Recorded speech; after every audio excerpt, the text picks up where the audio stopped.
Salam sejahtera bagi kita semua.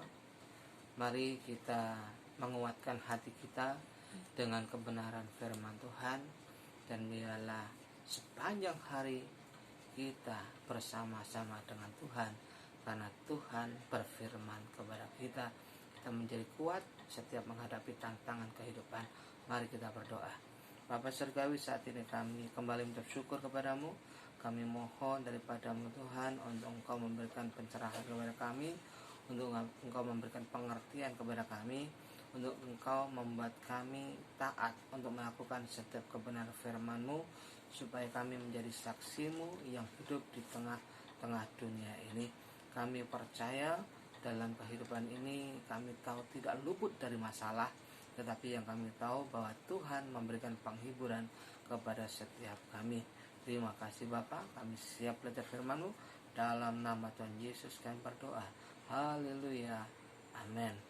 Bapak Ibu yang terkasih dalam Tuhan, mari sama-sama kita mengawali dalam sepanjang hari ini bersama dengan Tuhan. Sebab dengan bersama dengan Tuhan, maka kita bisa melakukan perkara-perkara yang besar. Saya yakin setiap kita punya masalah. Saya yakin setiap kita punya persoalan. Saya yakin setiap kita punya problematik yang kita hadapi di dalam kehidupan kita. Oleh sebab itu, kita percaya di dalam Kristus itu ada penghiburan melalui kebenaran firman Tuhan. Hari ini saya akan membagikan firman Tuhan di dalam kitab 2 Korintus pasal yang pertama ayat yang ketiga sampai ayat yang keempat. Begini firman Tuhan. Terpujilah Allah Bapa Tuhan kita Yesus Kristus, Bapa yang penuh belas kasihan dan Allah sumber segala penghiburan, yang menghibur kami dalam segala penderitaan kami, sehingga kami sanggup menghibur mereka yang berada dalam bermacam-macam penderitaan dengan penghiburan yang kami terima sendiri dari Allah. Demikian pembacaan firman Tuhan. Dan biarlah orang-orang yang berbahagia benar-benar mendengarkan suara daripada Allah, sehingga hidupnya dituntun oleh kebenaran firman Allah. Firman Tuhan yang kita baca di atas adalah bagaimana kita ada dalam penglihatan dan penguasaan Tuhan. Firman Tuhan jelas-jelas memberikan jawaban kepada setiap kita, supaya kita memberi penghiburan kepada orang lain, di mana penghiburan itu telah kita terima, sehingga penghiburan kita benar-benar itu hidup, tidak kelihatan kalau itu hanya teori saja, tetapi memang itu benar-benar kita alami dalam kehidupan kita, sehingga kita bisa menguatkan saudara kita yang ada di dalam penderitaan.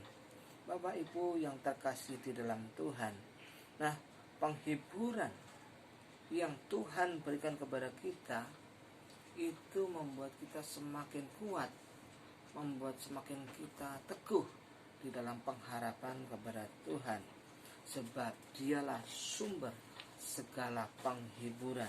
Di dalam ayat yang ketiga tadi dikatakan begini, terpujilah Allah Bapa Tuhan kita Yesus Kristus, Bapa yang penuh belas kasihan dan Allah sumber segala penghiburan. Jadi kalau kita mencari penghiburan, tidak boleh ke tempat-tempat yang lain. Kita mencari penghiburan kepada Allah yang memang memiliki penghiburan itu. Dan penghiburan itu akan membuat kita semakin kuat di dalam Tuhan. Kita tidak goyah. Tetapi kalau penghiburan itu dari tempat-tempat yang lain, penghiburan itu sifatnya hanya sementara. Saat itu kita bisa ketawa, saat itu kita bisa melupakan masalah. Tetapi setelah kita keluar dari zona tersebut, tempat hiburan tersebut, maka kita akan ingat lagi masalah kita, ingat lagi persoalan kita, ingat lagi problem yang kita hadapi dalam kehidupan kita. Tapi kalau dari Allah, maka kita akan mendapatkan satu penghiburan yang penuh dengan sukacita dan damai sejahtera. Bapak Ibu yang terkasih dalam Tuhan, penghiburan yang Tuhan berikan kepada kita ada 3 cara. Yang pertama, Allah menghibur umatnya melalui kehadirannya. Allah menghibur umatnya melalui firman-Nya. Allah menghibur umatnya melalui penghargaan yang Ia janjikan di dalam kehidupan kita. Bapak Ibu yang terkasih dalam Tuhan, saya akan menyampaikan yang poin pertama dulu, yaitu Allah menghibur umatnya melalui kehadirannya. Ia datang ke Kanaan pada waktu itu, yaitu tempat pesta di mana kita tahu bahwa di sana kehabisan anggur yang dibutuhkan di rumah pesta tersebut. Nah, otomatis orang yang memiliki pesta tersebut kebingungan menghadapi masalah yang mungkin bisa dihina, yang mungkin bisa dicaci atau dimaki, karena mereka dikatakan punya pesta tetapi mereka tidak mampu untuk memberikan yang terbaik, malah kehabisan lagi. Ini satu masalah.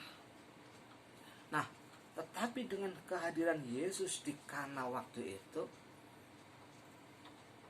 problem masalah yang dihadapi daripada tuan rumah yang memiliki pesta tersebut terselesaikan.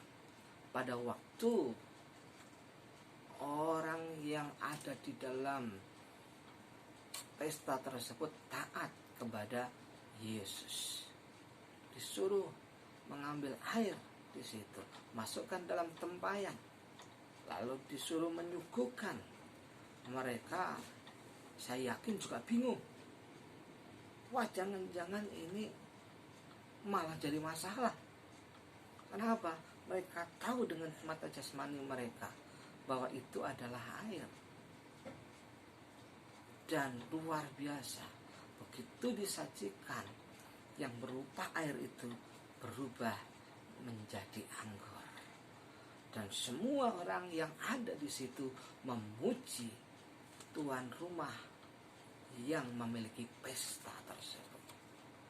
Yang tadinya seharusnya diolok-olok, yang seharusnya tadinya dihina oleh karena kekurangan anggur, tapi di dalam Yesus, bersama Yesus, percaya kepada Yesus, maka yang tadinya khawatir untuk kita dihina berubah menjadi sukacita. Itulah penghiburan daripada Allah melalui kehadiran pribadinya. Yang kedua, Ia hadir di rumah Marta dan Maria. Pada waktu itu Lazarus sudah dikuburkan. Nah, pada waktu itu mereka sedang sedih karena Lazarus sudah meninggal. Dan kalau kita membaca cerita daripada kebenaran firman itu, bahwa Lazarus dikatakan sudah busuk karena sudah 2-3 hari di kuburan tersebut. Dan Marta menangis, Maria juga menangis, dan mereka katakan kalau Yesus ada di situ, maka tidak sampai terjadi kematian itu melanda Lazarus. Tetapi Tuhan izinkan itu terjadi supaya apa? Nama Tuhan dimuliakan. Dengan hal seperti ini, Yesus menyatakan kuasa mukjizatnya. Singkat cerita, Yesus membangkitkan Lazarus dan Lazarus bangkit. Itu menjadi satu sukacita yang luar biasa yang dialami oleh Marta, oleh Maria, oleh orang-orang yang bersama-sama dengan Yesus, bersama-sama dengan Maria, bersama-sama dengan Marta. Mereka bersukacita karena Lazarus hidup kembali. Yang tadinya susah, yang tadinya menderita, yang tadinya berduka cita, berubah menjadi sukacita. Penghiburan Allah melalui kehadiran Kristus Yesus itu nyata saat kita sungguh-sungguh percaya kepada Yesus. Oleh sebab itu, percayalah bahwa Yesus selalu hadir dalam kehidupan kita. Bahkan Ia hadir kepada kita melalui Roh Kudus-Nya, yang dalam Yohanes 14 ayat 16. Kita baca Yohanes pasal yang ke-14. Yohanes pasal yang ke-14. Yohanes pasal yang ke-14 ayat yang ke-16 sampai 17. Di sana dikatakan begini: Aku akan meminta kepada Bapa, dan Ia akan memberikan kepadamu seorang penolong yang lain, supaya Ia menyertai kamu selama-lamanya, yaitu Roh kebenaran. Dunia tidak dapat menerima Dia, sebab dunia tidak melihat Dia dan tidak mengenal Dia. Tetapi kamu mengenal Dia, sebab Ia menyertai kamu dan akan diam di dalam kamu. Roh Kudus merupakan roh penghibur yang dijanjikan oleh Allah, dan Dia menyertai kita, bahwa dikatakan Dia adalah penolong bagi kita. Dia memberikan penghiburan pada waktu kita susah, kita menghadapi persoalan yang serumit apapun. Percayalah, Tuhan akan datang dan memberikan penghiburan melalui Roh Kudus-Nya. Ini yang dapat saya sampaikan firman Tuhan di sesi yang pertama ini, dan akan kita sambung di sesi yang akan datang. Puji Tuhan, Tuhan memberkati. Haleluya, haleluya, haleluya.